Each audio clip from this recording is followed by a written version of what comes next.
विकास झालाय हा दिसतच नाहीये. कोथरूडमध्ये लोकांना सुरक्षित वाटत नाहीये, तर ते आमदार नक्की करतायत काय? चौकामध्ये खड्डे पडले तर महाराष्ट्र नवमान सेनेचा कार्यकर्ता उभा राहतो आणि ते खड्डे बुजवतो. त्याचं आम्ही जाहिरात नाही करत. अनेक गोष्टी आम्ही केल्या, त्याची जाहिरात करायची आम्हाला 100% आवश्यकता नाही. नमस्कार, लोकशाही मराठीमध्ये आपलं स्वागत आहे. विधानसभा निवडणुकीची रणधुमाळी सुरू झालेली आहे आणि प्रत्येक मतदारसंघामध्ये नेमकी काय परिस्थिती आहे, महाविकास आघाडी विरुद्ध महायुती आणि विरुद्ध मनसे आणि काही अपक्ष सुद्धा रिंगणामध्ये उतरलेले आहेत.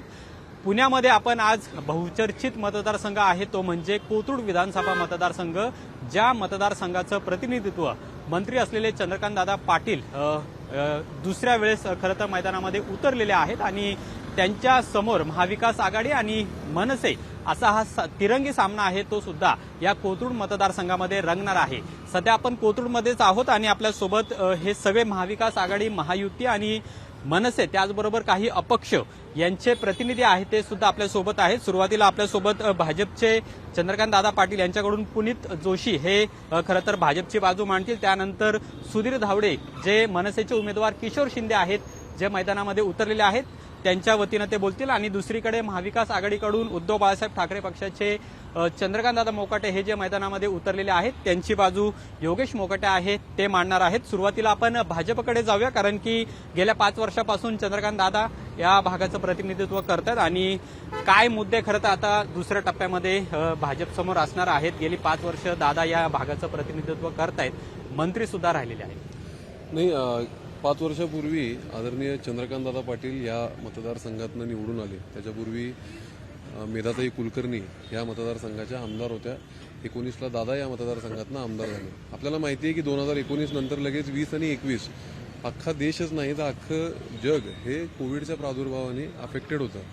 कोथरूडमध्ये देखील कोविडचा प्रादुर्भाव असताना अगदी पहिल्या दिवसापासून म्हणजे कोविडसाठी रुग्णांची सेवा असेल, कोविडसाठी कोथरूडसाठी एक स्पेशलाइज्ड क्वारंटाईन सेंटर असेल, आरोग्य सेवा पुरवणं असेल, औषधं पुरवणं असेल, गोरगरिबांपर्यंत धान्य पोहोचवणं असेल, हे कोविड काळात दादांनी कामाची त्यांची सुरुवात केली. त्याचबरोबर कोथरूड आपल्याला माहिती आहे की हा विचारवंतांचा मतदारसंघ आहे.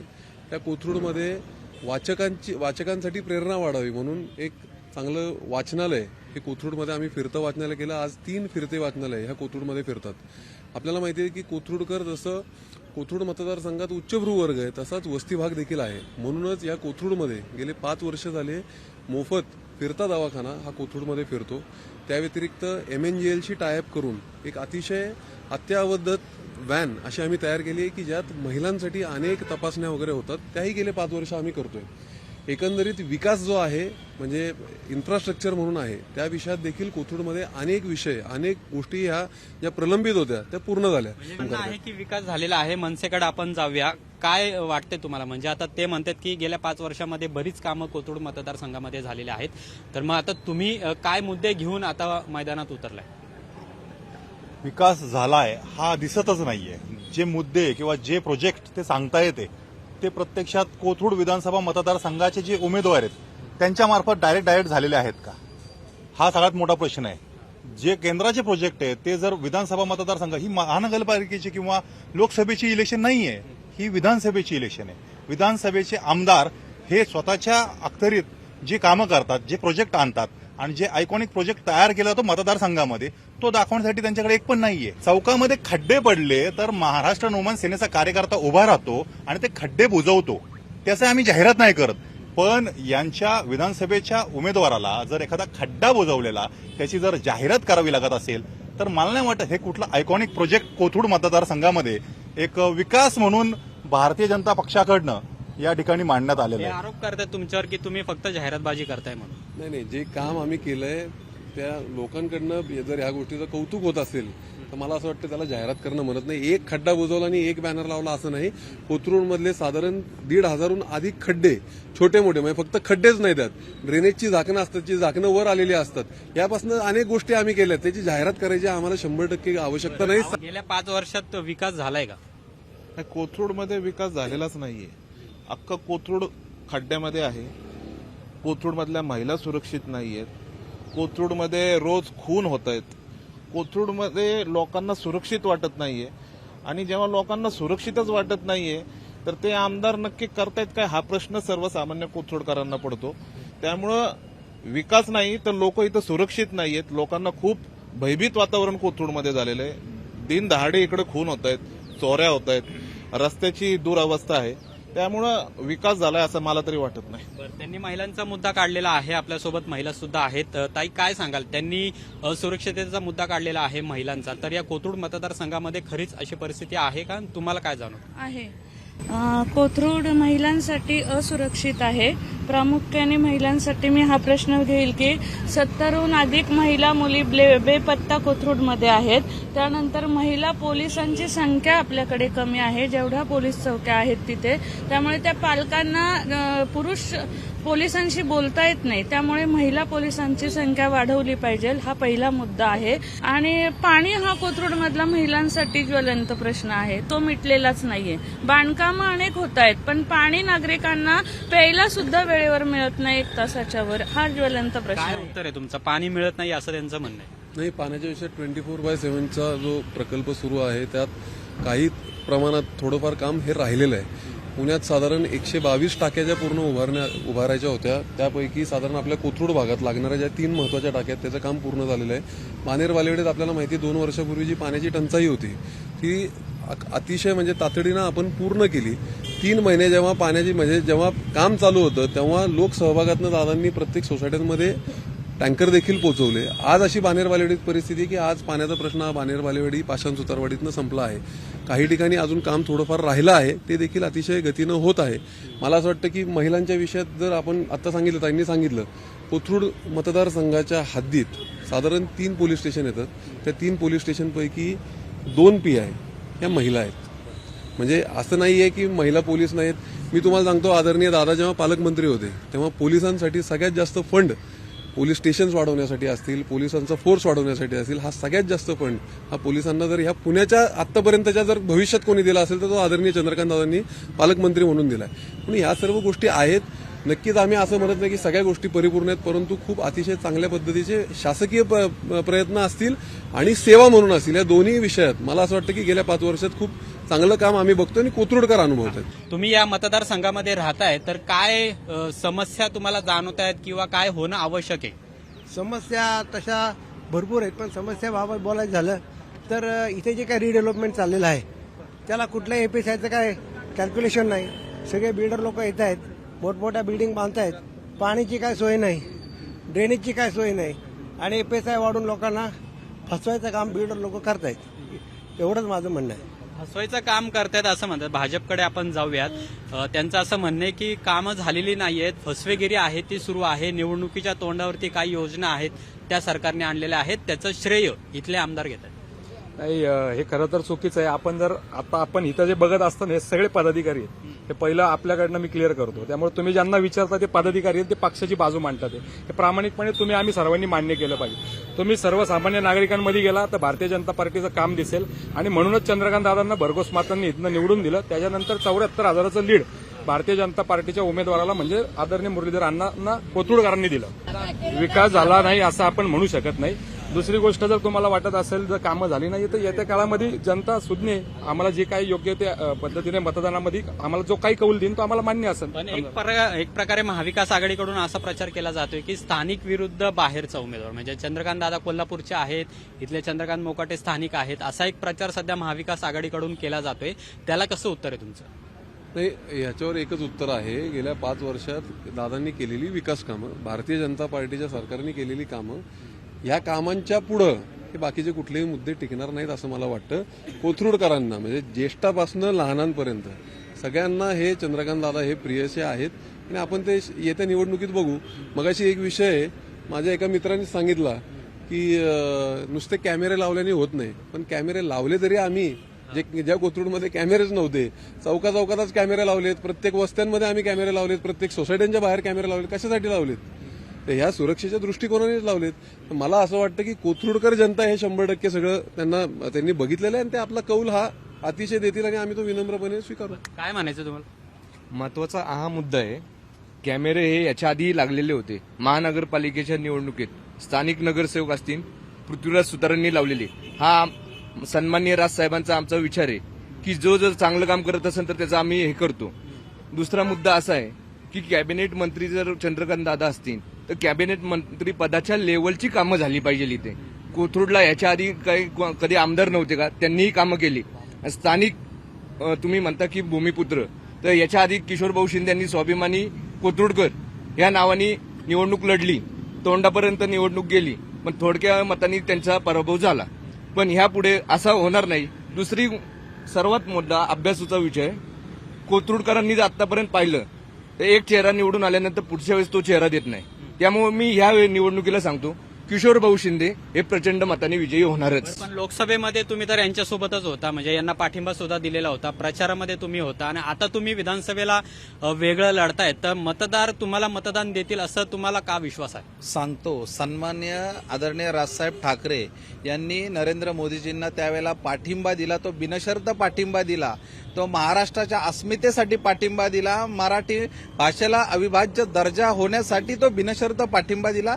सन्मान्य राजसाहेबांनी कोणती अट त्या ठिकाणी घातलेली नव्हती. आता आम्ही या निवडणुकीला स्वतंत्रपणे सामोरे जातोय. एक गोष्ट या ठिकाणी मी तुम्हाला सांगू इच्छितो, या कोथरूड विधानसभेमध्ये आजपर्यंत पैशाचा पाऊस आम्ही पाहिला असेल कधीतरी, पैशाची सुनामी कधी पाहिली नव्हती. ती चंद्रकांत दादा पाटलांच्या मार्फत या ठिकाणी पैशाची सुनामी आम्ही पाहतोय. लक्षात घ्या, एवढा पैशाचा बाजार मांडला या ठिकाणी.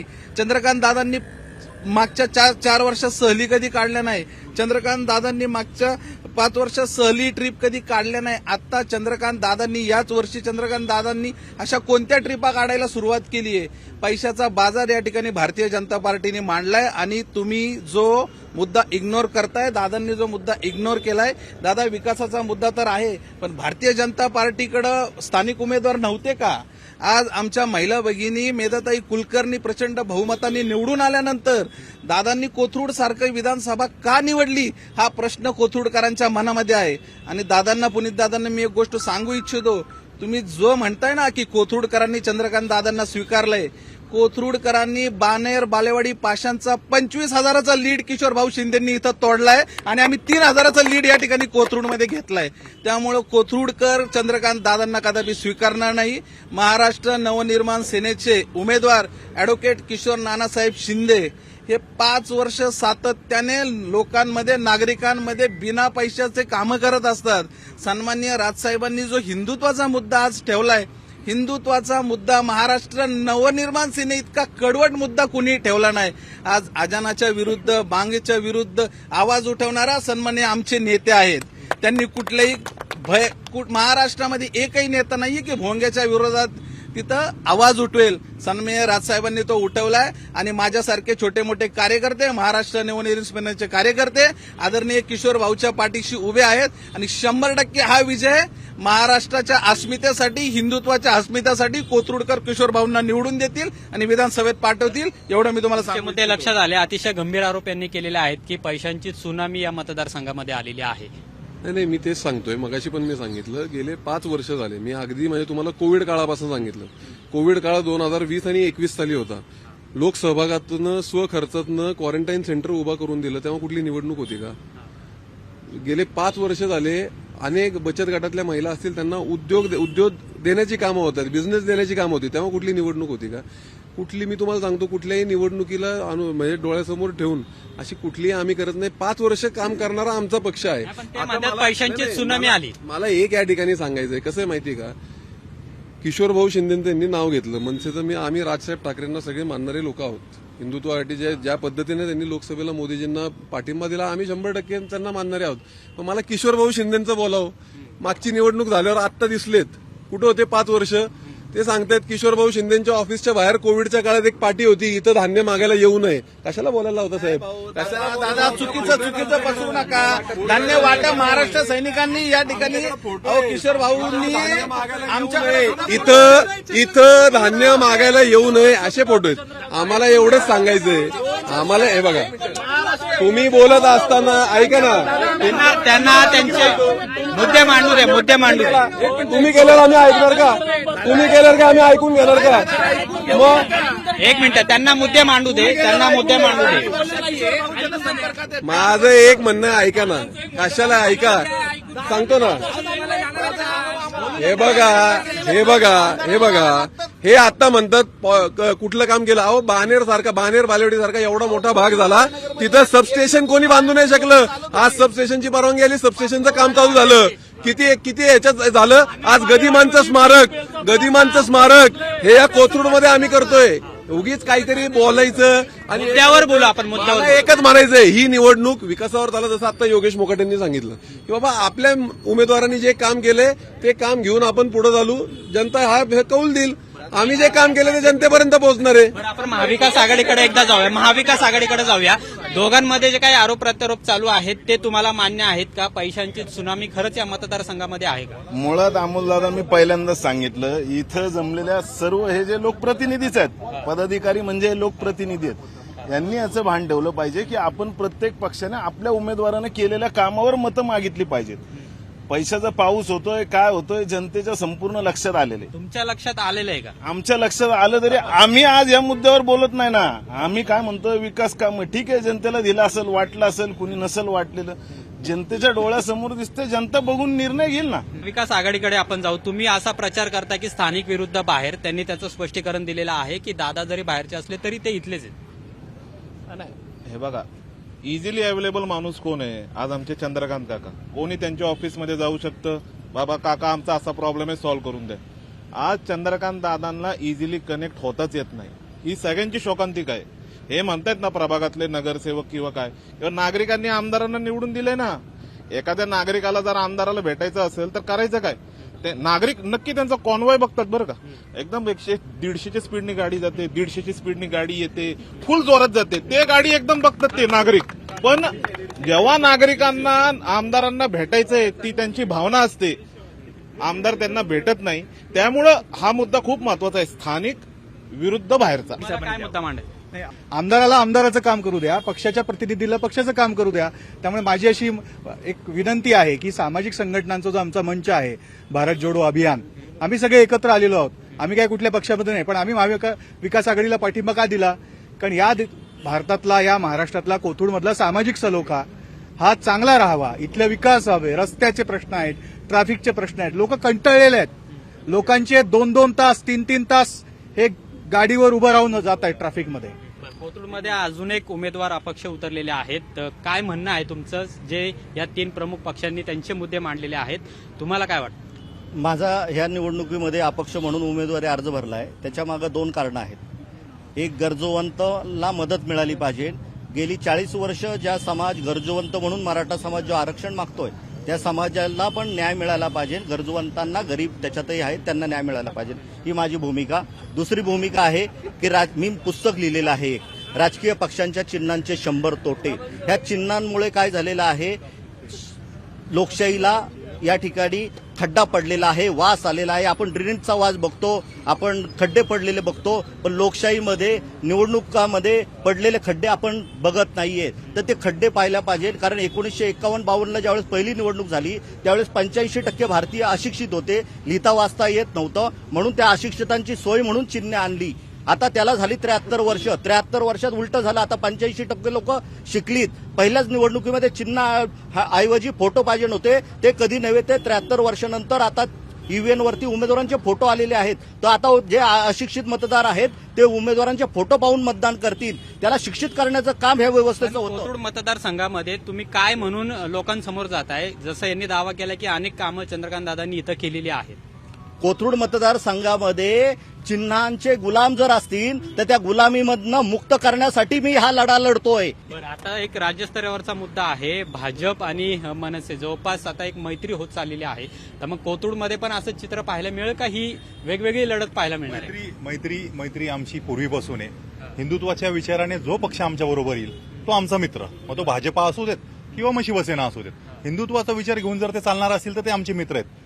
ती मैत्री कायम राहील. पण जेव्हा विकासाचा मुद्दा येतो, जेव्हा निवडणुका येतात, तेव्हा आमची भूमिका ठाम आहे. सन्मान्य राजसाहेब जी भूमिका मांडतात तीच भूमिका आमच्या उमेदवाराची असते. सन्मान्य राजसाहेबांचा प्रतिनिधी म्हणून या ठिकाणी आमचा उमेदवार काम करत असतो. आज भारतीय जनता पार्टीचे जे नगरसेवक आहेत त्या नगरसेवकांना ही चिंता आहे की येत्या 2 महिन्यामध्ये महानगरपालिका येत आहेत. दादा पैशाचा पाऊस पाडतायत, दादांनी सुनामी आणली. त्या नगरसेवकांनी पैसे वाटायचे कुठून? अशी परिस्थिती भारतीय जनता पार्टीच्या नगरसेवकांमध्ये आता आहे. माझ्यासारखा सामान्य कार्यकर्ता तर लांब. सचिन भाऊंनी आता जे सांगितलं, अतिशय घाणेरड्या पद्धतीचं राजकारण कोथरूड विधानसभेमध्ये चाललंय. हे आपल्या संस्कृतीला शोभणारं नाहीये. पण आजची जी कोथरूड मधली जी परिस्थिती आहे ना दादा, आजपर्यंत गणेश मित्र मंडळांना लाख लाख रुपये वर्गण्या कधी मिळाल्या नव्हत्या. दादांनी लाख लाख रुपये वर्गण्या वाटल्या. मी स्वागत करतो, दादा कार्यकर्त्यांच्या मागे उभे राहिले. पण दादा 5 वर्षानंतर तुम्ही गेले, ते कार्यकर्ते तुमच्या ऑफिसच्या बाहेर येऊन बसतील. आता कोण देणार लाख रुपये? आता कुठून मिळवून शेवटचं काढायचे? आपण उत्तर घेऊ. शेवटचं उत्तर. या वाटपाला जर तुम्ही असं म्हणत असाल की तुम्ही मोफत श्रम, ही संवेदना आहे एका नेत्याची संवेदना, आणि याचा निवडणुकीशी काही घेणं देणं नाही. 5 वर्ष आम्ही गेले, या वर्षी करत नाही, 5 वर्षापासून करत होतो. निवडणुकीला तोंडासमोर ठेवून कुठलीही आम्ही अशी नौटंकी भपकेबाजी केलेली नाही. आमची संवेदना आम्ही केलं, लोक ठरवतील, तुम्ही नका ठरवू. दादा गेल्या वेळेस पेक्षा जास्त मतांनी निवडून येतील असा विश्वास आहे. हे बघा, एक कार्यकर्ता म्हणून ही स्पिरिट आमच्या सगळ्यांमध्ये असली पाहिजे की आमचा उमेदवार, जसं मुरलीधरांना मोहोळ लोकसभेला उभे होते, कोथरूड मतदारसंघात 75,000 एवढा लीड मिळाला, ही आमची स्पिरिट होती की बाबा कोथरूडमधनं मताधिक्य मिळालं पाहिजे. तेच स्पिरिट आजही आमचं आहे की गेल्या वेळेसपेक्षा जास्त मतांनी लोकसभेला जो लीड मिळाला तो लीड कायम ठेवण्याचं आम्हा सगळ्यांकडे एक स्पिरिट आहे.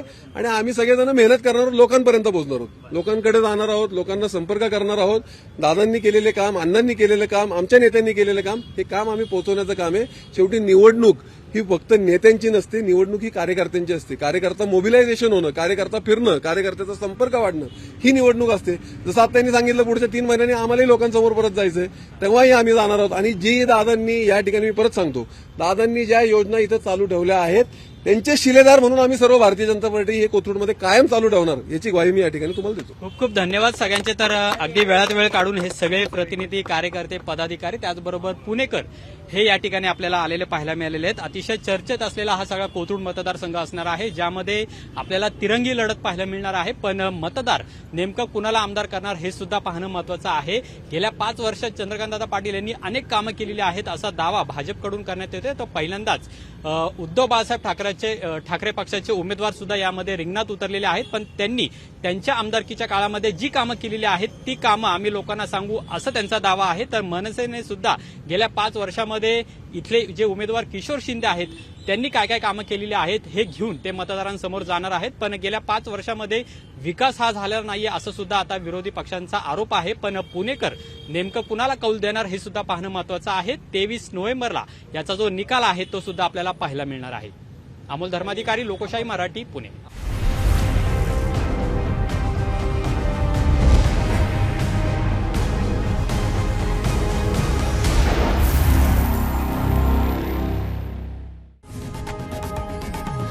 लोकशाही मराठी ऐका, पहा, जागरूक रहा.